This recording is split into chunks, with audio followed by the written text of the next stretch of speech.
ang nagsasakripisyo para sa ikabubuti ng kanilang mga anak. Isa itong obligasyon na dapat panindigan nang sa ganon pagsapit ng takdang panahon. Sila na mismo ang magbalik ng pag-aaruga at pagmamahal na iyong kinakailangan. Ikaw kabarangay, nakabawi ka na ba sa mga sakripisyo ng iyong nanay?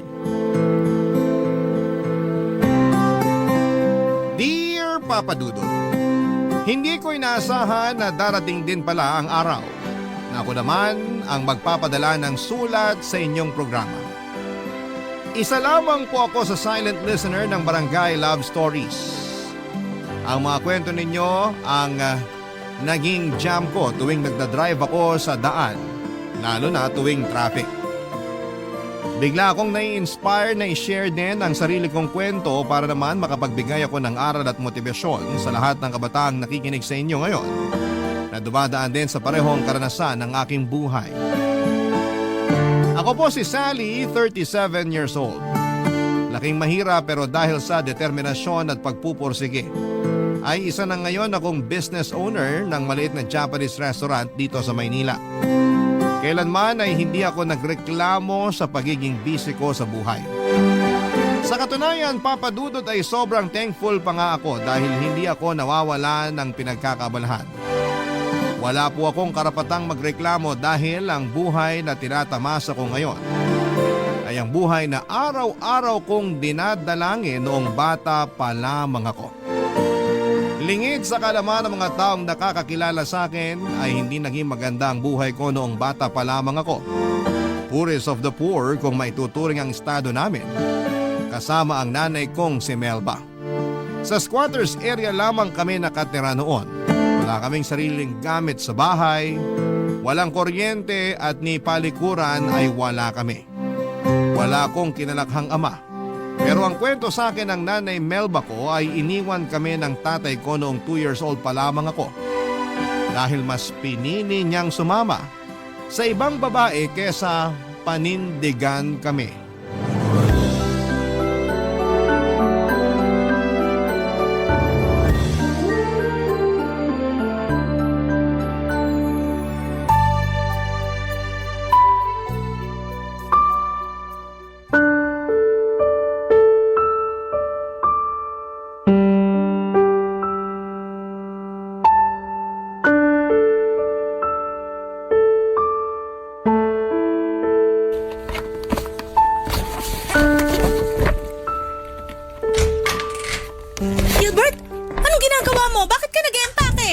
Aalis na ako rito.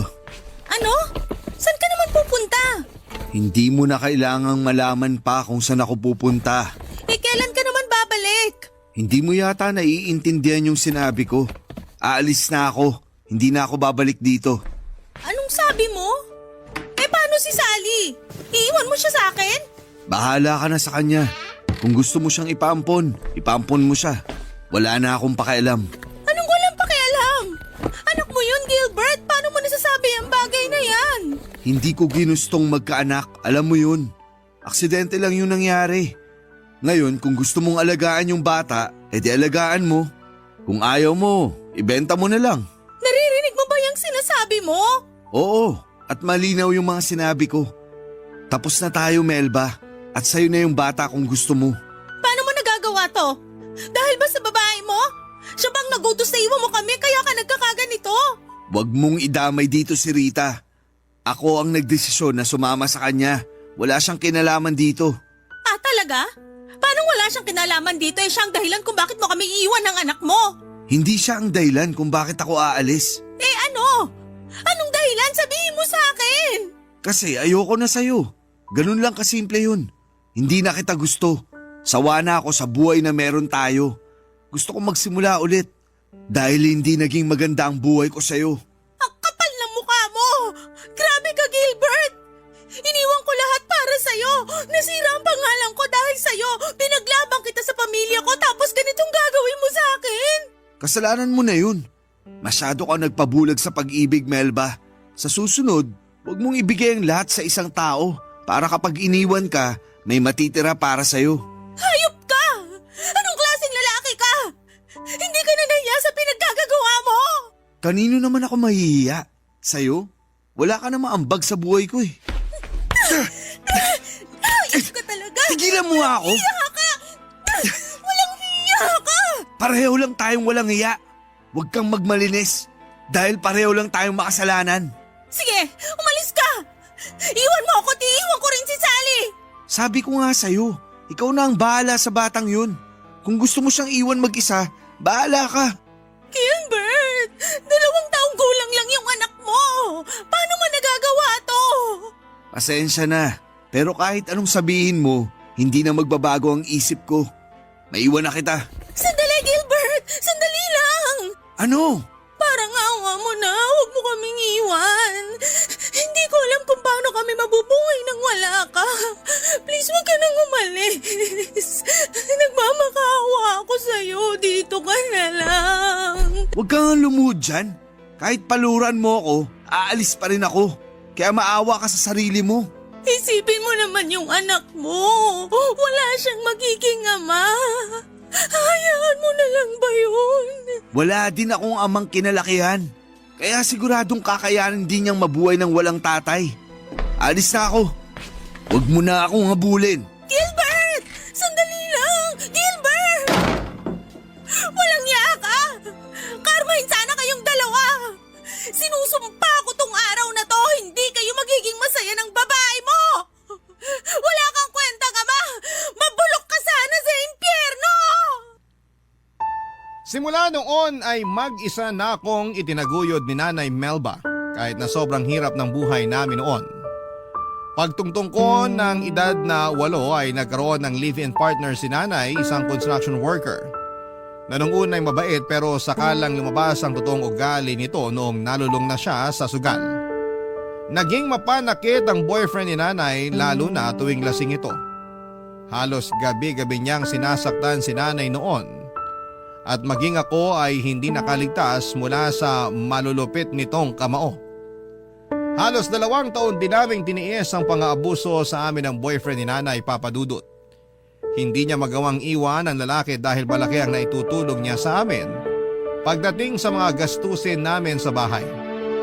Hanggang sa isang araw ay bigla na lamang ni-raid ng mga pulis ang bahay namin dahil nagtutulak pala ng droga ang kinakasama ni Nanay. Nakulong ang lalaki at simula noon ay hindi ko na ulit siya nakita pa sa buhay namin. Muli ay naiwan kaming mag-ina para harapin ang problema namin sa kahirapan. Papa Dudut, hindi ko makakalimutan kung gaano kahirap ang naging buhay namin noon. Hanggang ngayon ay ginagawa ko pa ring inspirasyon ng batang Sally na patpatin at laging umiiyak gabi-gabi dahil walang laman ng sikmura. Sa kabila ng buhay namin yon ay malaki ang pasasalamat ko kay Nanay Melba dahil hindi siya sumuko. Kahit wala kaming pera ay pinilit niya akong pag-aralin para mapaghandaan ko raw ang kinabukasan ko.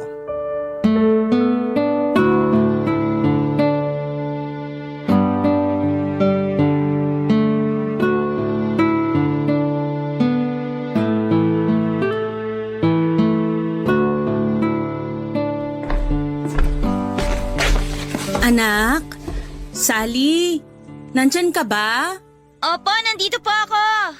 Bakit po, Nay? Isukat mo tong uniform mo. Parang hindi na yata kasya sa'yo ah. Hindi na po talaga kasya yan, Nay. Last year pa yan hindi kasya eh. Last year pa ba hindi kasya? Ba't hindi mo sinabi sa akin? Sinabi ko naman po sa inyo noon eh, kaso sabi nyo wala pa tayong pambili. Kaya antayin ko na lang matapos yung pasukan para makabili tayo ng bago kapag grade 4 na ako. Ganun ba? O siya, sige, gagawa natin yan ng paraan. Ang tanong, meron na po ba kayong pambili ng bago kong uniform? Siyempre naman, may naitabi akong pera dyan para sa uniforme mo. Yung totoo po, Nay. Wala na nga tayong pambili ng bigas eh. Uniform pa kaya? Wala ka bang tiwala sa nanay mo? Hayaan mo, bukas na bukas, may uniform ka na. Nay, 10 years old na po ako. Alam ko na po na mahirap lang tayo. Alam kong wala tayong pera na pambili ng bagong uniform. Kaya wag yun nang itago sa akin yung sitwasyon natin. Mahirap tayo, oo. Totoo yon. Pero hindi ibig sabihin no na hindi ko na kayang ibigay yung mga pangangailangan mo. Magtiwala ka sa akin, mabibigyan kita ng bagong uniform bago magsimula ang pasukan.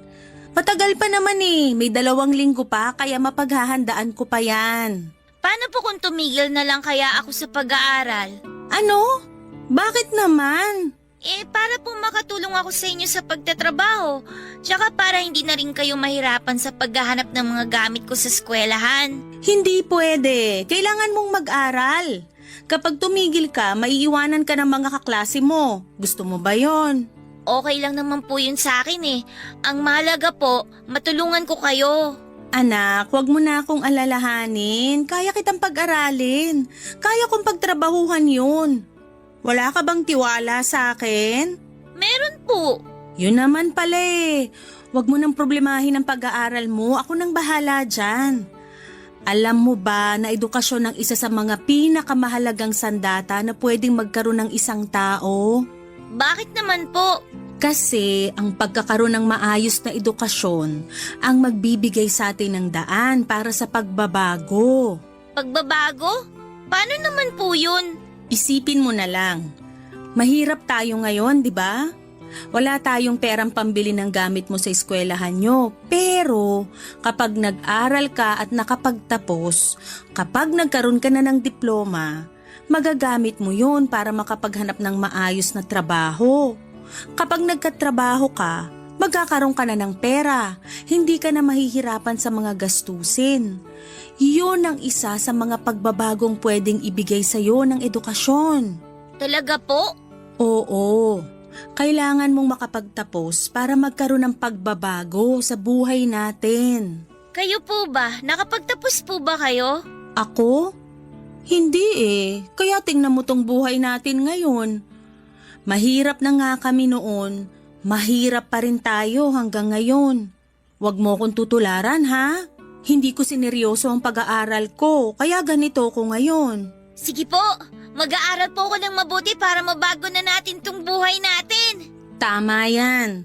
Pagigihan mo ang pag-aaral para yung mga pangarap mo ngayon, makamit mo sa pagtanda mo. O sige na, itabi mo na tong uniform. Hahanap tayo ng kapalit niyan bukas. Sige po! Papadudot, isa sa mga magagandang katangian ni Nanay Melba ay ang pagiging madiskarte nito. Kahit na walang pera ay palagi siya naghahanap ng paraan para lamang maipagpatuloy ko ang pag-aaral ko.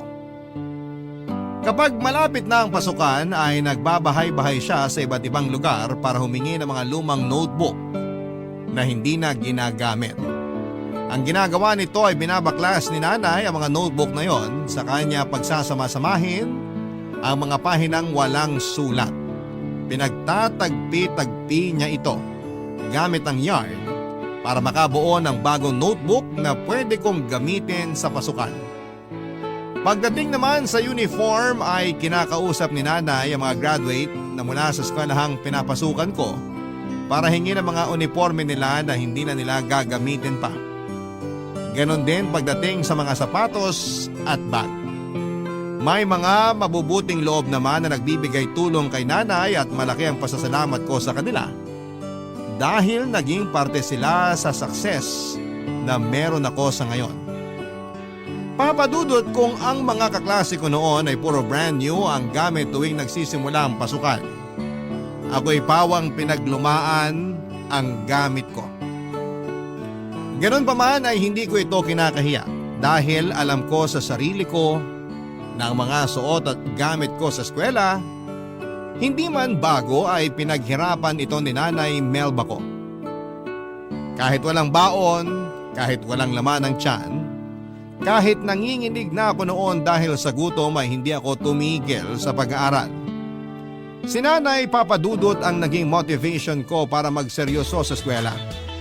Dahil gusto kong balang araw ako naman ang gagawa ng mga sakripisyo para sa kanya Papa Dudut. Barangay Love Stories. Barangay Love Stories.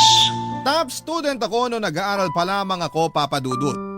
Isa yon sa mga bagay na ikinaka-proud ko dahil sa kabila ng kahirapan namin noon, ay hindi yun naging hadlang sa paghahangad ko ng maayos na edukasyon. Sa katunayan ay lumalaban pa ako noon sa mga school contest sa iba't ibang lugar pagdating sa math, science at maging sa journalism. Paborito ako ng mga teachers ko noon dahil masipag akong bata. Teachers pet nga ang tawag nila sa akin noon.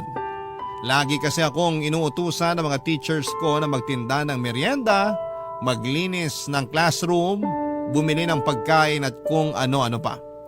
Kapalit noon ay nakakalibre ako ng merienda at minsan ay inaabutan din nila ako ng kaunting pera. Payakman na maituturing ang pamumuhay namin noon ni Nanay Melba. Masasabi kong masaya pa rin naman ang naging kabataan ko. Kapag walang pasok ay tinutulungan ko si Nanay na magbenta ng gulay. Pagsabit naman ng hapon ay nangangalakal kami. Kada weekends naman ay tumatanggap si Nanay ng labada at naging bonding time na namin noon ang pagkusot ng mga damit. Ambisyosa akong tao, Papa Dudut, at yon ang nag-push sa akin para abutin ang mga pinapangarap ko sa buhay. Lahat ng pwedeng pagkakitaan ng isang bata ay pinasok ko na sa kagustuhang makatulong kay Nanay. Alam ko kasing hirap na siya noon. May mga gabi na kung kailan akala niya ay tulog na ako, lagi ko siyang napapakinggan na humihikbi dahil na rin siguro sa pagod at hirap ng buhay. Bilang isang anak ay ginawa ko na ang lahat para kahit papaano ay mabawasan ang pasang problema ng nanay ko.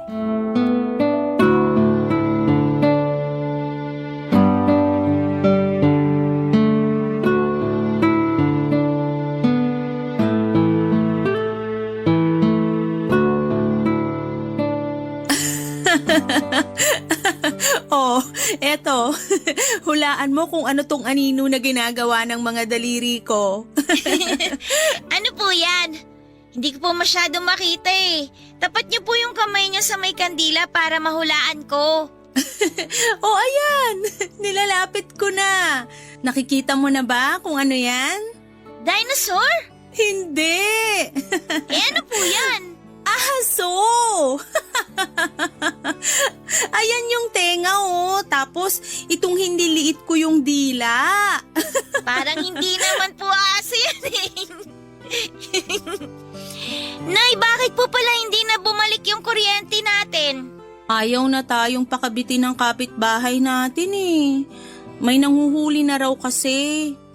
Hayaan mo, kapag nakapag-ipon ako ng pera, magpapakabit ako ng sarili nating kuryente.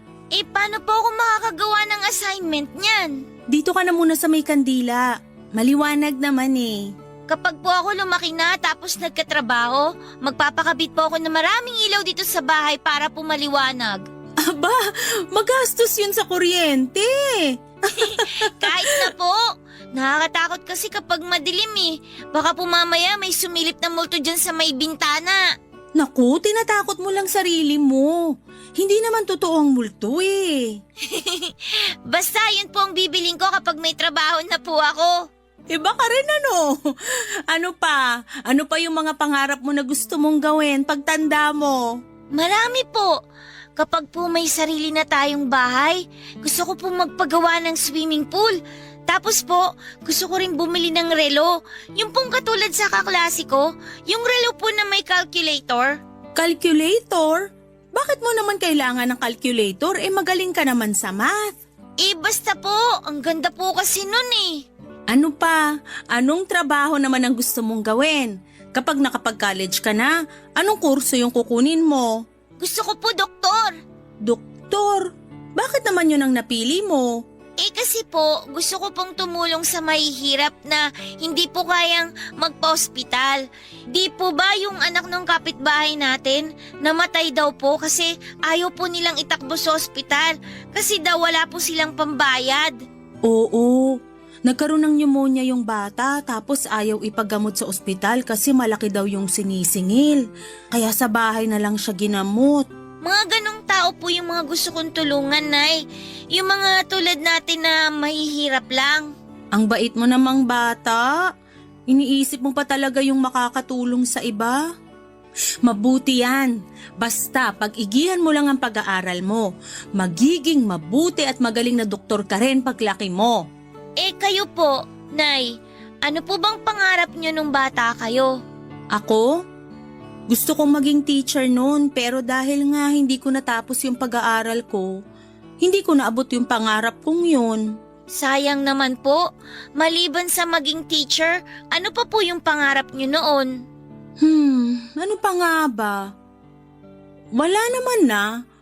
Ang gusto ko lang naman talaga noon magkaroon ng masaya at tahimik na pamilya. Yung kahit hindi mayaman, pero hindi naman naghihirap na tulad natin ngayon. Basta yung simpleng pamilya lang, buo, masaya, tahimik, puno ng pagmamahal. Ganun lang kasimple yung pangarap ko noon. Ako na lang po ang bubuo ng pangarap nyong yan, Nay. Ako po yung magbibigay sa inyo ng masayang pamilya. Kapag po nakaahon na tayo sa hirap, gagawin po natin lahat ng gusto nating gawin para po maging masaya tayo kahit po dalawa lang tayo. Talaga ba? Oo naman po! Kaya katulad po ng sinabi nyo, pagbubutihin ko po talaga yung pag-aaral ko po para sa inyo. Maganda yan. Sana patuloy kang bigyan ng inspirasyon ng mga pangarap mong yan. Basta magtiwala ka lang sa Panginoon. Maaabot din natin ang mga nais natin pagdating ng panahon. Papadudot marahil noon ang mga pangarap ko noong bata pa lamang ako ay parang napaka-imposibleng mangyari. Masyadong matayog. Ang mga kahilingan ko sa buhay na mahirap kamtin, lalo na sa estado namin noon pero hindi ko ginawang hadlang ang kahirapan para abutin ang mga pangarap na yon. Papadudot kong mahirap na ang buhay namin noon. Mas humirap pa ang mundo namin nung patuloy na sinubok ang tatag naming mag-ina. 15 years old ako noon nung biglang dinapuan ang malubhang sakit si Nanay Melba. Nagsimula ang lahat sa isang simpleng ubo at akala namin ay simpleng lagnat lang ang dumapo kay Nanay dahil maulan noon at ilang beses naulanan si Nanay. Pero ang ubong yon ay hindi na naalis-alis pa. Sa halip kasi na bumili ng gamot ay mas pinili na lamang ni Nanay na gastusin ang kakarampot nitong pera sa pagkain. Hanggang ang ubo nito ay lumala ng lumala. Ang payat nitong katawan ay lalong nangayayat. Bumagsak ang katawan nito pero kahit na ganoon ay hindi tumigil si Nanay. Nagpatuloy pa rin siya sa pagtitinda noon dahil kung hindi niya gagawin yon ay wala kaming kakainin. Dumating noon sa punto na maging ako ay nahawa na rin sa sakit ni Nanay. Mas malala ang dumapo sa aking sakit dahil munti ko na itong kinamatay noon. Tuwing inuubo ako ay may kasama na itong dugo at bigla ring tumaas ang lagnat ko kaya nagmamadali akong tinakbo ng nanay ko sa pinakamalapit na center. Pero ang center na pinuntahan namin ay walang nagawa sa sakit ko dahil sobrang lala na nito. No choice sila kundi ang ipadala ako sa isang public hospital. Wala na akong masyadong maalala ng time na yon, Papa Dudut, dahil akala ko noon ay mawawala na ako. Sobrang sakit ng dibdib ko tuwing humihinga ako. Hindi rin ako natigil sa pag-ubo hanggang sa sumakit na ang lalamunan ko sa kakaubo. Parang umiikot na ang buong mundo ko noon dahil sa taas ng lagnat ko. At ang tanging memorya ko na lamang noong araw na yon ay ang pag-iyak ni Nanay Melba. Kasama ang kaibigan niya na si Tia Rosa dahil sa sobrang pag-aalala, Papa Dudut.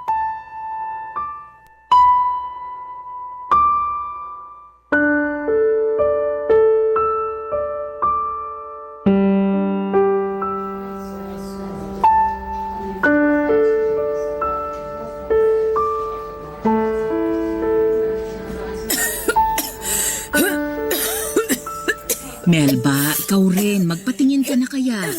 Malala na rin yung lagay mo, oh. Hindi na.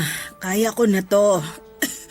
Kung pati ako ay magpapa-ospital, hindi ko na alam kung saan ako kukuha ng pambayad. Kanina pa nga ako hindi mapakali kung saan ako kukuha ng pera para dito eh. May naitatabi ka ba dyan na pwedeng mahiram? Naku, wala eh. Ako rin naman maraming bayarin ngayon. Walang-wala rin ako ngayon eh. Ganun ba? Paano na kaya to? Huwag mo nang problemahin yon. Ang isipin mo na lang muna ngayon ay yung kalagayan ninyong mag-ina. Kaya nahawa yung anak mo dahil dyan sa pagpapabaya mo eh. Dapat nung una pa lang, ipinagamot mo na yung sakit mo. Tingnan mo, mas lumala tuloy. Hindi ko naman alam na aabot sa ganito yung sitwasyon namin eh. Magpatingin ka na rin para mabigyan ka na nila ng gamot. Huwag mo nang alalahanin yung gastos. Maya-maya, may darating ng tulong. Tulong? Saan naman manggagaling yung tulong na sinasabi mo? Ganito kasi yun eh. Pasensya ka na kung pinangungunahan kita ha. Pero tinawagan ko kasi si Gilbert. Si Gilbert? Bakit mo naman ginawa yun, Rosa? Nag-aalala na rin kasi siya sa inyong mag-ina eh. Wala naman akong maipahihiram sa iyong pera. Kaya ako na mismong humingi ng tulong kay Gilbert. Alam ko naman na kahit magkamatayan, hindi ka lalapit sa lalaking yun. Eh kaya ako na ang kumausap sa kanya. Rosa, hindi ko kailangan ng tulong ni Gilbert. Isang tabi mo na lang muna ang pride at galit mo sa tao. Kailangan niyo si Gilbert ngayon. Kailangan siya ng anak mo. Rosa, Melba, O ayan na pala si Gilbert. Salamat naman at nagpunta ka agad dito. kumusta na si Sally? Inadmit na siya ng mga doktor. Malala raw ang lagay niya eh. Pero nasalina na siya ng gamot. Ang sabi ng doktor, tuberculosis daw ang sakit niya. TB? Paano naman nangyari yun, Melba? Bakit mo naman pinaabot sa ganito kalala ang sitwasyon niyo? Hindi ko naman alam na TB na pala tong nararamdaman ko eh. Huwag na kayong magsisihan. Ang mabuti pa, kausapin mo tong si Melba na magpa-admit na rin dahil ang tigas ng ulo. Ayaw niyang magpatingin sa doktor. Hindi ka pa ba nila nasi-check up? Hindi na kailangan. Hihingi na lang ako ng gamot. Mawawala na rin to. Magpatingin ka na sa doktor. Hanggang ngayon talaga, ang tigas pa rin ang ulo mo. Wala akong pambayad sa doktor. Kaya... Huwag mo nang problemahin yan. Ako nang magbabayad sa mga gagastusin nyo rito. Ang malaga ay gumaling si Sally, pati na rin ikaw. Hayaan mo. Mag-iipon ako ng pera kapag gumaling ako. At babayaran ko lahat ng magagastos mo rito sa ospital. Hindi mo na kailangang gawin yan. Isa lang naman ang hinihiling kong kapalit nitong pagtulong ko eh. Kapag gumaling na kayong dalawa, pakiusap ko lang na wag na kayong lalapit ulit sa akin. Hindi alam ng pamilya ko ang tungkol sa inyo. Kaya please lang, wag nyo na akong guluhin ulit. Naiintindihan mo ba yun, Rosa? Pasensya na talaga. Wala naman na kaming ibang matatakbuhan kung hindi ikaw lang eh. Sige na, ipacheck mo na yung kaibigan mo. Halika na, Melba. Magpatingin ka na rin para gumaling ka. Sandali, hindi pa kami tapos mag-usap ni... Halika na. Siya na nga raw ang magbabayad eh. Hayaan mo na lang siyang bumawi sa inyong mag-ina. Gilbert, maiwan ka na muna namin ha. Ipapatingin ko lang to si Melba bago pa siya makahawa ng iba. O sige, Kung gusto mong bisitahin yung anak mo, nasa isolation room siya. Magsuot ka na lang din ng face mask para hindi ka mahawa sa sakit niya. sige, salamat. Pupuntahan ko na siya. At ikaw naman, Melba. Doon tayo. Magpapatingin ka para mabigyan ka na rin ng gamot. Sulitin mo na itong kabutihang ibinibigay ni Gilbert. Dahil baka hindi na ulit ito mangyari. Oo na, hindi na talaga ulit ito mangyayari. Nagkaroon pa ako ng utang na loob sa lalaking yun. Hindi yon utang na loob. Kabayaran niya yon sa pag-iwan niya sa inyong mag-ina. Kaya wag mo nang isipin yon. Yung gagastusin niya ngayon, kakarampot lang yon kumpara sa yaman na meron siya ngayon. Halika na. Sa awa ng Diyos ay nakaligtas naman ako sa pagsubok na yon ng buhay ko, Papa Dudut. Dahil sa diretsong gamutan ay mabilis na nawala ang sakit ko, ganon din kay Nanay Melba. Noong nalaman kong ang tatay ko ang tumulong sa amin sa pagbabayad ng mga gastusin sa ospital ay naisipan ko siyang pasalamatan.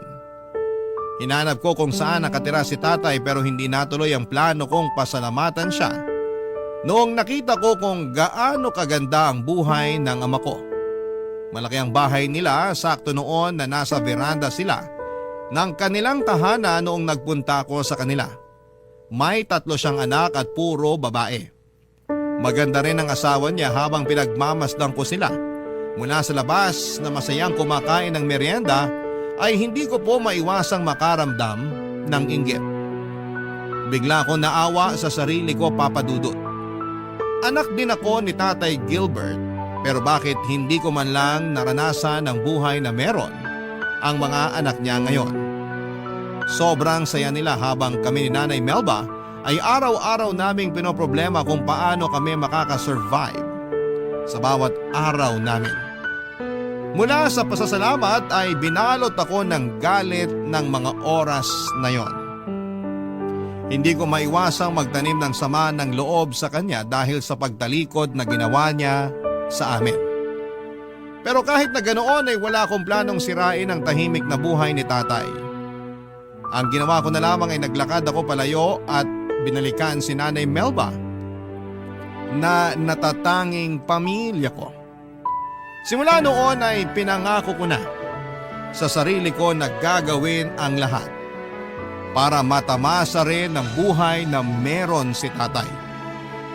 Ipaparanas ko rin kay nanay kung papaano ang mamuhay ng payapa at walang iniisip na kahit na anong mga problema. Barangay Love Stories. Barangay Love Stories. Papa Dudut, ginawa ko ang lahat para maigapang ko ang pag-aaral ko. Pagtungtong ko ng kolehiyo ay nag-apply ako ng scholarship na handog ng aming mayor. Naghanap din ako ng trabaho para may mapagkunan ako ng panggastos sa eskwela. Hindi naging madali ang pag-abot sa buhay ko na pinapangarap ko. May punto noon na naiiyak na lamang ako dahil sa sobrang pagod. Pero pagkatapos umiyak ay sige pa rin ako sa pagsulong. Mahirap man ang mag-aral ng pagod ay okay lang. Kahit na walang tulog at gutom ay nalalampasan ko ang lahat ng ito. Dahil na rin sa suporta at pagmamahal sa akin ni nanay. Kumapit ako sa Panginoon at humingi ng gabay sa Kanya na sana ay makayanan ko ang bawat araw pang darating sa buhay namin ni Nanay Melba. At ang mga panalangin kong yon ay ibinigay naman sa amin ng may kapal, Papa Dudut. Dumating ang araw na nakapagtapos ako ng college gamit ang sarili kong dugot pawis.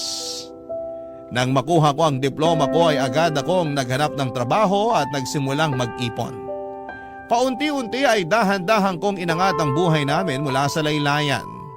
Dumating kami noon sa moment na hindi na namin problema ang araw-araw na pagbili ng bigas dahil kaya ko nang bumili ng pang-1 linggo. Kung noong bata ako ay puro pinaglumaan ang mga suot kong damit. Noong nagkatrabaho ako ay nakabili na ako ng sarili kong damit. Ganon din si Nanay Melba na nakakapagsuot na rin ng mga magagandang kasuotan. Mabagal man pero dahan-dahan kong ibinigay kay nanay ang comfort na deserve niya, Papa Dudut.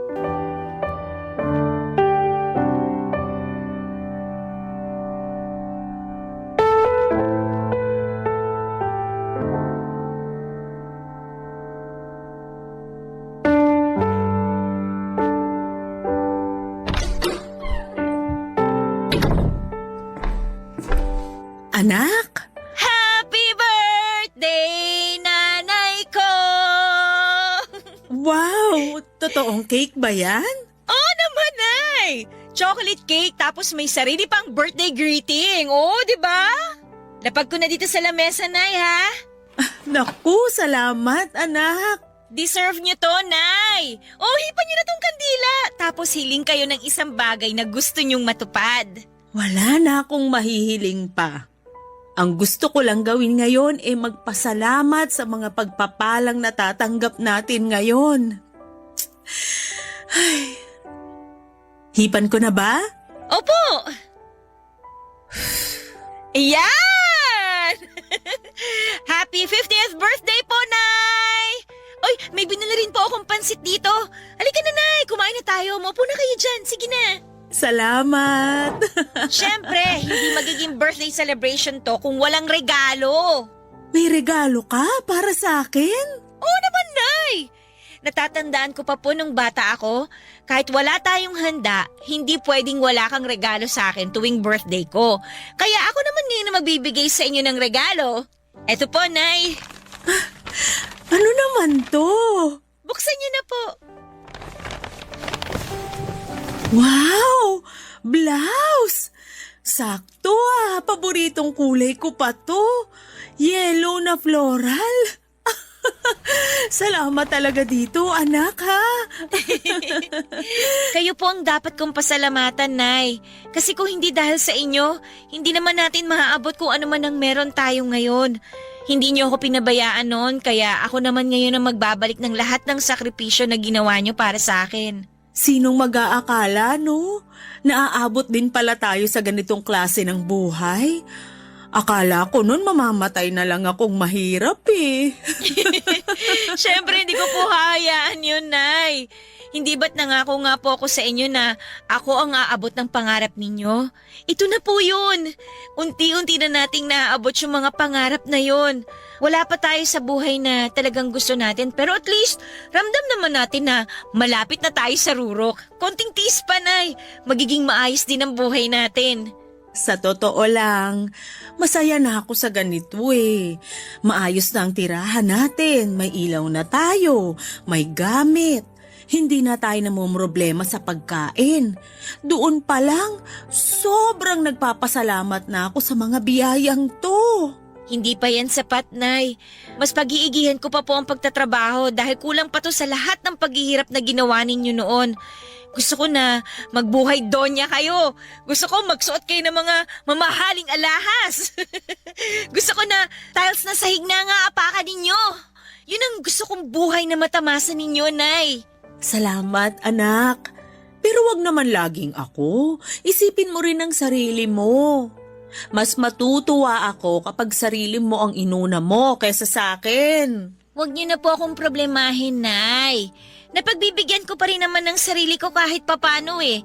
Yung nakikita ko pa lang na nakakapagbalik na ako sa inyo ng mga bagay na ikinakatuwa ninyo, okay na po ako doon. Salamat, anak. Salamat din sa Diyos sa lahat ng magagandang bagay na nangyayari sa atin ngayon. Sige na po, Nay, kumain na tayo. Sige, ano pa ba tong mga binili mong pagkain? Ayan po, pansit gisado. Paborito niyo yan, di ba? Tapos may in-order din po akong maha blanca sa kapitbahay natin. Naku, sarap naman nito. Papadudo taon ng lumipas ay pinasok ko ang pagnenegosyo. Pagkatapos ng trabaho ko sa umaga ay naisipan ko magtinda ng mga inihaw at prinitong ulam sa labas ng bahay namin tuwing gabi. Hindi ko ininda ang pagod na nararamdaman ko sa buong araw na pagtatrabaho dahil alam kong ang lahat ng paghihirap na ginagawa ko noon ay para sa pangarap ko kay nanay na mabigyan siya ng magandang buhay. Marami ako naging customer sa maliit na business na pinatayo ko, Papadudot. Sa pamamagitan noon ay nadagdagan pa ang ipon ko hanggang sa nakalipat kami ni nanay sa mas maayos na bahay. Hindi naglaon ay nakapagpunda na rin po ako ng ilang appliances tulad ng maliit na ref, electric fan at pati na rin gas stove.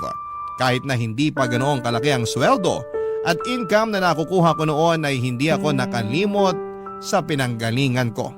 Kung ano ang ginawa sa amin ng mga mabubuting tao noon na tumulong sa amin ay ginawa ko rin yon nang umayos ang buhay namin.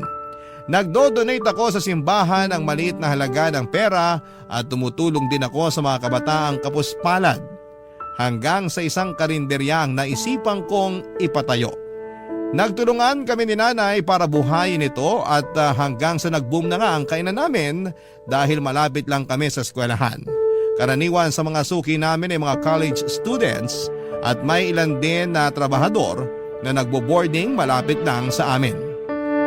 Damang-dama ko noon ang tagumpay na matagal ko nang pinapangarap.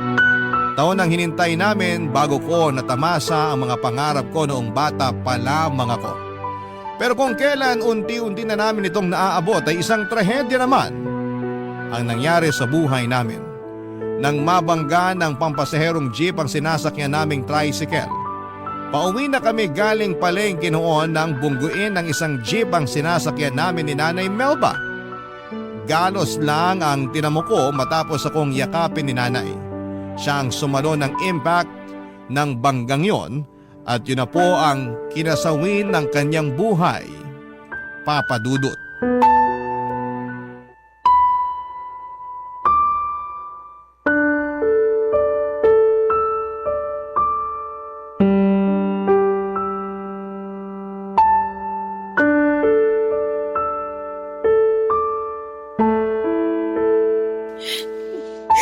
Sally, Tiang Rosa, wala na po si nanay.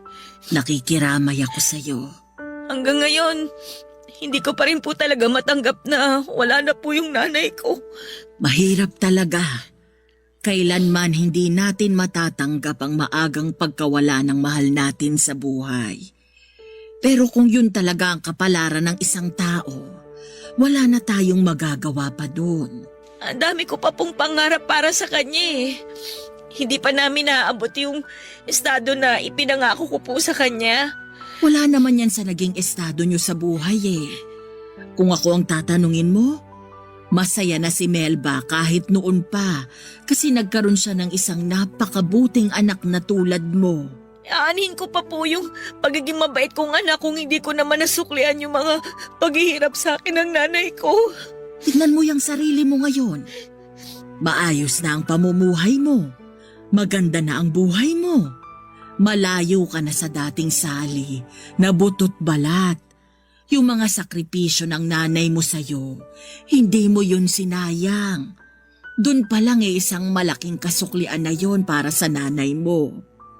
Ang hangad lang naman ng isang magulang, makita ang kanilang anak na nasa maayos na kalagayan. At yun ang nakita ni Melba bago siya namayapa. Ang unfair lang po kasi kung kailan po malapit na kami sa hinahangad kong buhay, saka pa siya nawala sa akin. Ganun talaga eh. Hindi atin tong buhay na meron tayo. Hiram lang to sa Diyos. At kapag oras ng bawiin, wala na tayong magagawa. Nakakalungkot lang din talaga kasi napakabait na tao ni Melba. Alam mo ba ang kwento kung papaano kami naging magkaibigan? Hindi po. Basta ang alam ko, magkaibigan na po kayo noon pa eh. Wala ka pa noon sa buhay ni Melba. Matalik na talaga kaming magkaibigan. Tindera rin ako noon. Magkatabi lang kami sa pwesto ng nanay mo. Ako ang naging witness ng naging pag-iibigan nila Melba at ng tatay mong si Gilbert. Ano po bang nangyari sa kanilang dalawa? Bakit po sila nagkahiwalay? Ang totoo niyan, hindi ko rin alam. Basta ang sabi sa akin ni Melba, mas ginustong sumama ni Gilbert sa babae niya. Isa ako sa mga nakakita kung papaano iniwan ng tatay mo si Melba. Halos lumuhod nga siya noon sa pagmamakaawa eh. Pero wala. Matigas yung tatay mo. Iniwan pa rin kayo. Simula noon, ako da yung naging sandala ng nanay mo. Sabi nga niya sa akin noon, karma na niya siguro yung nangyari. Karma? Bakit naman po karma? Kasi maging siya, ay teka, hindi mo pa pala alam tong kwento na to. Hayaan mo na lang, huwag mo nang isipin yung mga sinabi ko. Hindi, sige po, tuloy niyo lang po. Karma? Bakit naman po kakarmahin si nanay? Paano ba to? Baka multuhin ako ng nanay mo kapag sinabi ko sa'yo to eh. Tiyang Rosa, sabihin niyo na po. Nasimulan niyo na pong ikwento eh. Pero huwag kang magagalit sa nanay mo kapag nalaman mo ang totoo, ha? Ano po ba kasi yun? Bakit naman po ako magagalit kay nanay? Kasi ang totoo niyan, kabit rin ni Gilbert si Melba. Ano po? Kabit po si nanay? May asawa si Gilbert noon, si Salome. Siya ang totoong nanay mo, Sally. At hindi si Melba. Ha? Paano po nangyari yon? Sinasabi niyo po ba na hindi ko totoong nanay si Nanay Melba? Ganito kasi yung nangyari. Si Gilbert at si Salome, nagkaroon sila ng anak. Ikaw yon. Pero nung mga panahong yon, kinakasama na rin ni Gilbert si Melba. Saktong kapapanganak mo lang noon nung nalaman ni Salome ang totoo. Na-depress siya, dulot na rin siguro ng postpartum depression. Bigla na lang siyang tumalon mula sa ika-6 na palapag ng inuupahan yung bahay noon. Nung namatay si Salome, kinuha ka ni Gilbert at inako ka na ni Melba bilang totoong anak. Hanggang sa iniwan kayo ng tatay mo. Simula noon, si Melba na ang tumayong ina mo. Totoo po bang sinasabi niyo? Alam kong mahirap paniwalaan, pero yun nga ang nangyari. Kung gusto mong kumpirmahin tong mga sinabi ko sa'yo, pwede mong itanong sa tatay mo. Hindi ko totoong nanay si Nanay Melba? Maaaring hindi nga kayo totoong magkadugo, pero nanay mo pa rin siya at hindi na yun mapapalitan pa. Sally, huwag ka sanang magalit sa nanay mo, ha? Hindi po. Hindi po ako galit kay nanay. Nagulat lang po ako sa mga nalaman ko. Pwede po bang iwan niyo na lang po muna ako? Gusto ko na lang po muna sanang mapag-isa. O sige, doon na lang muna ako sa labas. Sa totoo lang, Papa Dudut, ay hirap akong paniwalaan noon ang mga nalaman kong katotohanan mula kay Tiang Rosa. Pero pinatotoo ito ni Tatay Gilbert nung dumalaw siya sa huling gabi ng burol ni Nanay Melba. Humingi ng tawad sa akin si Tatay sa mga nagawa niyang kasalanan sa amin ni Nanay. Willing daw siyang magpakaama sa akin ngayong wala na si Nanay Melba. Pinatawad ko naman po si Tatay sa ginawa niyang pang-iwan sa amin, pero kasabay noon ay hiniling ko rin sa kanya na huwag na siyang magpapakita pa sa akin kailanman. Masyado nang huli ang desisyon niyang magpakaama sa akin. Isang tao lang ang itinuring kong magulang sa buong buhay ko at yon ay si Nanay Melba lamang. Siguro totoo nga nakabit si Nanay Melba. Isa siya sa mga sumira sa pagsasama ng totoong magulang ko, pero ang makasalanang pag-ibig na yon na nangyari noon ay matagal nang pinagdusahan ni Nanay. Bumawi siya sa pamamagitan ng pagkupkop at pagpapalaki sa akin kahit na hindi naman niya ako totoong anak, at sapat na yon sa akin bilang kapatawaran.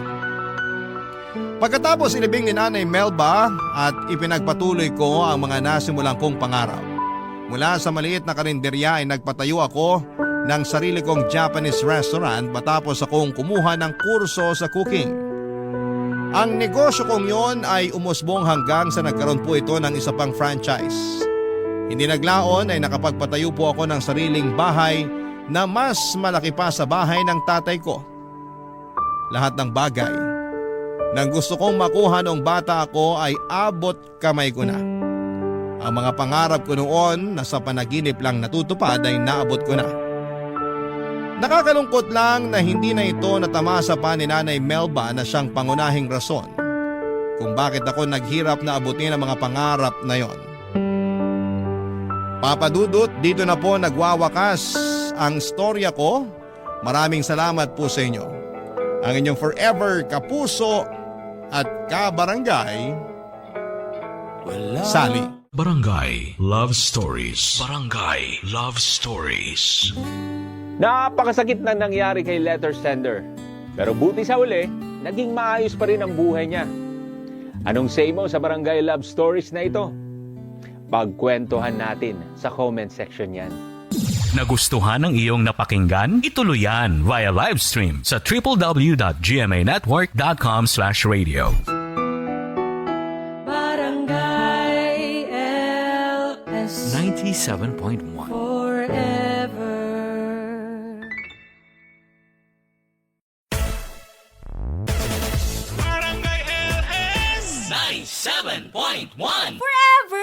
Mga kwento ng pag-ibig, kwento ng pag-asa, at mga kwento ng buhay dito sa Barangay Love Stories. Love stories.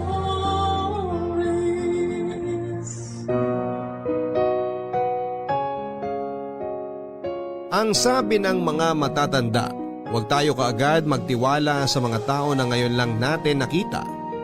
Kaya lang dahil sa labis nating kapusukan at karupukan, marami tayong mga bagay na hindi na isinasaalang-alang. Ikaw kapuso, naranasan mo na bang mabiktima ng mga maling tao? Lahat tayo ay naghahangad na makatagpo ng isang tao na mamahalin at makakasama natin habang buhay. Kaya nga merong iba sa atin na handang sumugal para lamang makamit ang kagustuhan nilang ito. At hindi rin naman yon masama. Ganyan ang karanasan na nais ibahagi sa atin ng ating letter sender na si Vina. Simple lang naman ang pangarap niya. Yon ay ang mahalin ng lalaking gusto niya at bumuo ng masayang pamilya kasama ito. Kaya lang ay sinong mag-aakala na ang lahat ay mauuwi pala sa isang bangungot at malungkot na pagtatapos. Handa ka na bang makarelate sa kanya? Alamin natin yan sa mga kwento ng pag-ibig, buhay at pag-asa sa nangungunang Barangay Love Stories. Dear Papa Dudut, bago ko po simulan ang aking kwento ay gusto ko po munang bumati ng isang mapagpalang araw sa iyo at sa ating mga kabarangay. Ako po si Vina, 35 years old at nagtatrabaho bilang isang parlulista noon. Kaya lang dahil sa pandemic ay nagtitinda na lamang po ako ng pagkain online. Mabuti na lang dahil kahit papaano ay nakakaraos naman po kami ng aming pamilya sa tulong na rin ng aming mga kamag-anak. Tubong Quezon Province po talaga kami ng pamilya ko pero 7 years ago nang lumipat kami dito sa Maynila. Papadudot, ang storyang nais ko pong ibahagi sa inyo ay nangyari 10 taon nang nakakalipas. Kakatungtong ko pa lamang noon sa edad na 25. Pero pakiramdam ko, masyado na akong matanda at napag-iwanan na sa buhay. Nang mga panahon na yon, wala po akong boyfriend at hindi ko pa talaga nararanasang makipagrelasyon. Hindi naman po dahil sa mahigpit si nanay at tatay, hindi lang po talaga ako ligawin noong kabataan ko dahil average girl lamang po ako. Sakto lang ang ganda, medyo patpate ng pangangatawan at may kaliitan din ang dibdib. Hindi rin ako pinakamatalino sa aming klase noong high school at college undergraduate lang ako dahilan para mas lalong bumaba ang self-esteem ko. Kaya nga aaminin ko na noong nag-birthday ako ay humiling ako sa Diyos na magka-jowa na. Desperada na nga siguro ako pero nakaka-frustrate na po kasi papadudot. At alam na alam nga ng pinsan at best friend kong si Althea ang nararamdaman ko ng mga panahong yon.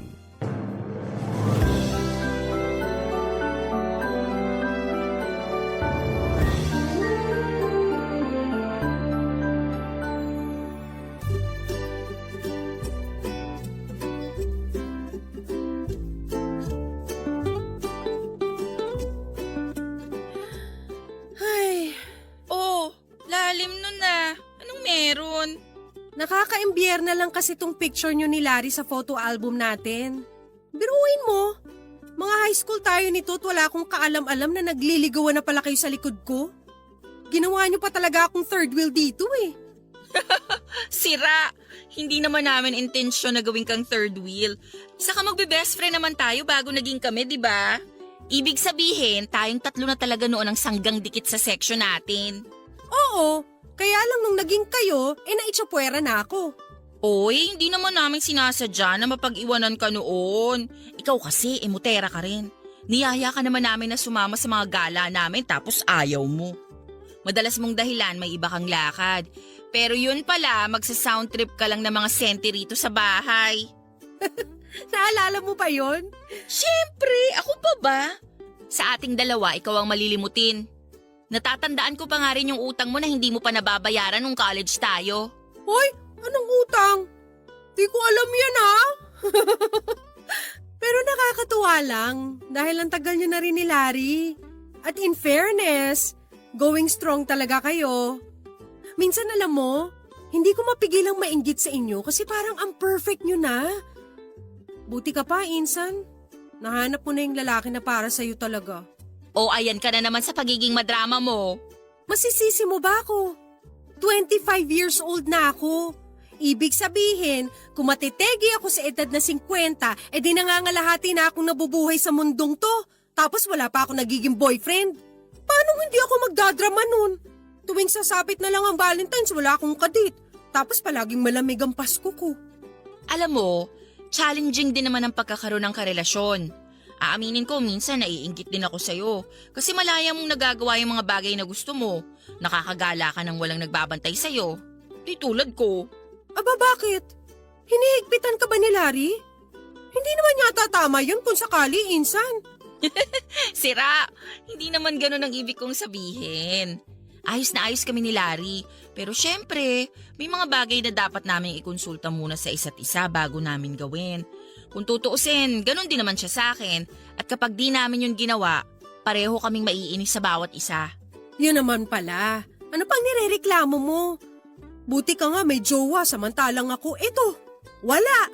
Bokya. Ano ka ba naman? Alam mo, Insan, darating din ang lalaking para sa'yo. Hintayin mo lang at huwag kang magmadali sa buhay. Bata ka pa naman. Bakit?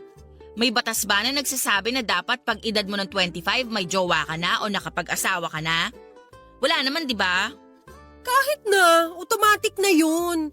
Tsaka tingnan mo ang mga magulang natin noon. Mas bata pa sa akin nakapag-asawa at nagkaanak. 23 lang si nanay nung pinagbuntis ako.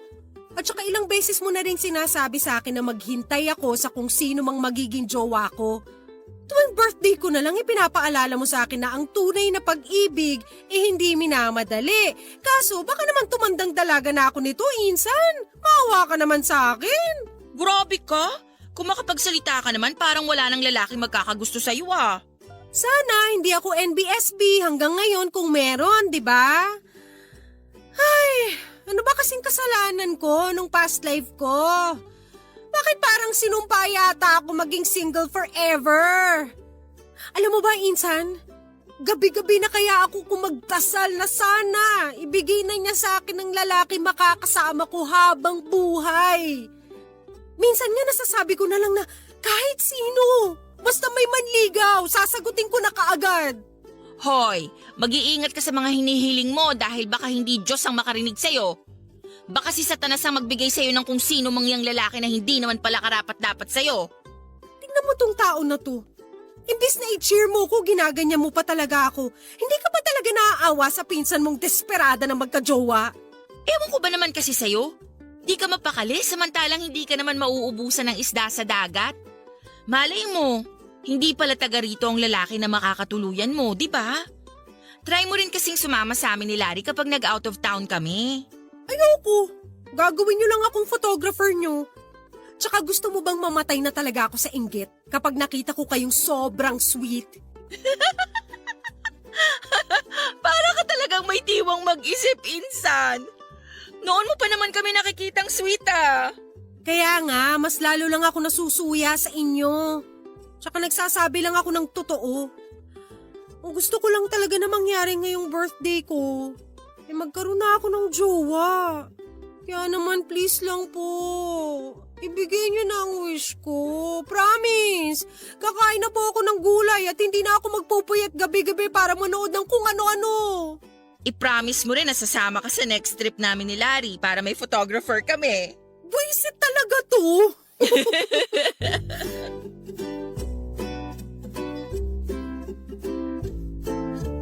Papadudot, maraming beses ko nang narinig ang tungkol sa konsepto ng paghihintay. Na dumating ang tamang panahon kasabay noon ng tao na makakatuluyan mo. At aminado ako na nasusuya na akong marinig ang tungkol sa bagay na yon. Oo, hindi ako naniniwala roon dahil kung totoo man yon, sana kahit man lang paramdam sa hangin ng lalaking makakatuluyan ko ay naramdaman ko na. Kaso wala nga eh. Ni wala ring nagkakamali na manligaw sa akin. Kaya masisisi niyo ba ako kung maging desperada na ako?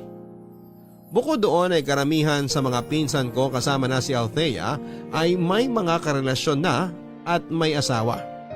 Kaya nga lalo akong nakaramdam na parabang napag-iwanan ako. At dahil conscious ako sa itsura at marami rin akong sinubukan ng mga produktong pampaganda, may mga umi-effect naman kaso ay nananatili pa rin na walang pumapansin sa akin. Nang mga panahon na yon ay tinanggap ko na nga lang ang kapalaran ko na maging matandang dalaga hanggang isang araw ay hindi sinasadyang natamaan ako ng bola ng basketball na noon ay dinidribble ng isang lalaki na nakilala ko na lang sa pangalang Justin. Sa totoo lang, imbes na masaktan o magalit ay para akong nakakita ng anghel na buwaba sa langit sa katauhan nga ni Justin, Papadudut. Hindi niyo ako masisisi kung ma-love at first sight ako sa kanya dahil talaga namang napakagwapo niya. Matapos nga niya ako na tulungang makatayo sa bangketa kung saan ako nakasubsob nang matamaan ng bola ng basketball ay humingi rin kaagad siya ng paumanhin dahil sa mga nangyari. At kahit na papasok pa lang ako noon sa trabaho at napakalaking abala ng nangyari ay walang pagdadalawang isip ko pa rin siyang pinatawad. Marupok na kung marupok. Insan, nakikita mo ba yung gwapong lalaki na yun? Ha? Saan? Ayun! Bulag! Yung naka-blue na jersey. Oh, anong meron sa kanya? Teka, si Justin ba yon? Oo, si Justin nga! Kilala mo siya? Paano? Grabe, kung makatanong ka naman. Ngayon mo lang kasi nabanggit sa akin na magkakilala pala kayo. Kaya magkwento ka na bago pa uminit tong soft drink ko. Teka, sinabi ko ba na magkakilala kami? Pero kilala mo nga siya. Paano kayo nagkakilala?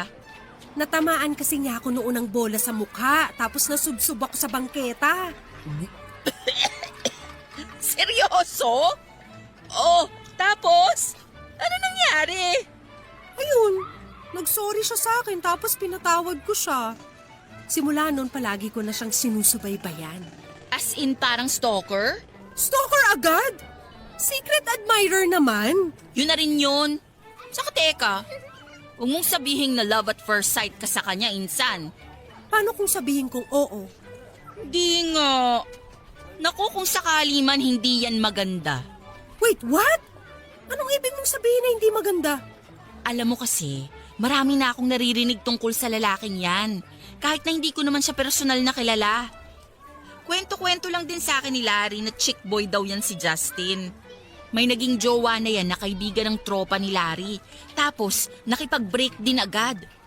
Tapos sabi pa, parang damit lang din daw kung magpalit ng girlfriend niyang si Justin. Palibhasa may itsura kaya chick boy. Grabe naman kayo ni Larry. Malay naman natin na hindi lang talaga sila para sa isa't isa nung kaibigan ng tropa ng jowa mo. Naging ex-girlfriend din niya yung kaibigan naman ng katrabaho ko. Nakita ko pa nga sila noon nagpi-PDA habang sinusundo yung girl. May pagkamanyak din daw yan, insan. Kung ako sa'yo, wag mo siyang pag-iinteresan. Kaya ko pang pagpasensyahan yung sinasabi mong may pagka-chick boy si Justin pero yung paratangan mo siya ng manyak, ibang level na yun. Kung makapagsalita ka naman dyan, akala mo kung sino kang perpekto. Mukhang namamana mo na yata ang pagiging judgmental ni Larry ah. Teka, ba't ka naiinis? Dinadamay mo pa si Larry, wala namang ginagawa sa'yo yung tao.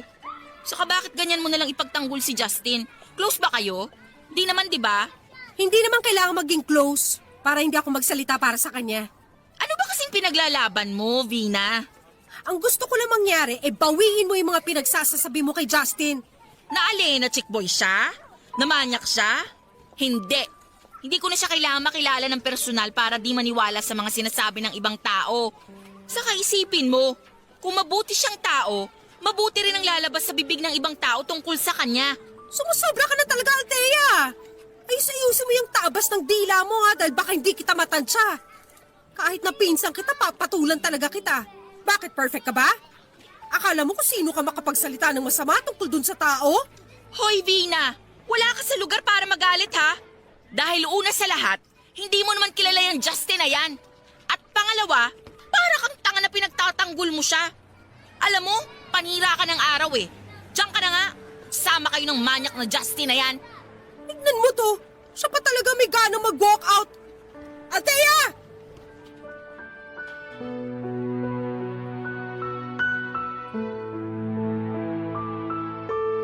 At hindi ko na nga napigilan ang sarili ko noong mairita sa pinsang kong si Althea matapos niyang paratangan ng kung ano-ano si Justin. Samantalang hindi rin naman niya ito masyadong nakilala. At siya pa talaga ang may ganang mag-walk out sa pag-uusap namin at palabasing ako ang may diferensya. Kahit na magpinsang kami at mag-best friend ay hindi ko kayang palampasin ang pag-a-attitude niya sa akin, Papa Dudut. Kaya nga ng mga sumunod na araw ay hindi na kami nagpansinan pa ni Althea. Mas inabala ko na lang noon ang sarili ko sa pagsilay at pagpapapansin kay Justin. Lalo na kapag nakikita ko siyang naglalaro ng basketball sa basketball court ng barangay namin. Kinakawayan at iningitian naman niya ako lalo kapag nakikita niya ako roon. Pero hindi pa rin ako kontento na hindi kami magkaroon ng malalim na ugnayan, kaya nga nangako ako sa sarili ko noon na gagawin ko talaga ang lahat para maging kami ni Justin. Nang mga panahon na yon ay naniniwala ako na si Justin ang the one para sa akin. At hindi rin naman lingid sa kaalaman ng mga kamag-anak ko na gustong gusto ko yung tao dahil hindi ako magaling magtago ng feelings lalo na kapag in love ako. Kaya nga kahit magtaasan pa ang mga kilay nila sa pagiging patay na patay ko kay Justin ay wala akong pakialam sa mga sasabihin nila. Papadudot, lumalabas na ako na nga nanligaw kay Justin. Nandyan yung pinagdadalhan ko siya ng pagkain at inumin kapag break time niya sa pinagtatrabahuhan niyang remittance center. Nung una ay tinatanggihan pa niya, pero dahil mag-isa lamang siya noon sa inuupahang apartment at kadalasan ay wala siyang oras na magluto ng pananghalian ay unti-unti na rin niyang tinanggap ang mga pinapa-deliver ko. Hindi naman kalakihan ang sweldo ko noon bilang parlolista pero naglaan talaga ako ng pera para kay Justin. Kahit na ibig sabihin noon ay kailangan kong bawasan ang iniaabot ko kina nanay at kay tatay. At dahil nga sa walang mintis kong pagpapadala ng merienda at pananghalian sa kanya kasabay ng gabi-gabing panalangin na sana'y pansinin ako ni Justin ay biglang gano'n na lamang ang saya ng puso ko. Nang isang araw ay yayain niya akong lumabas.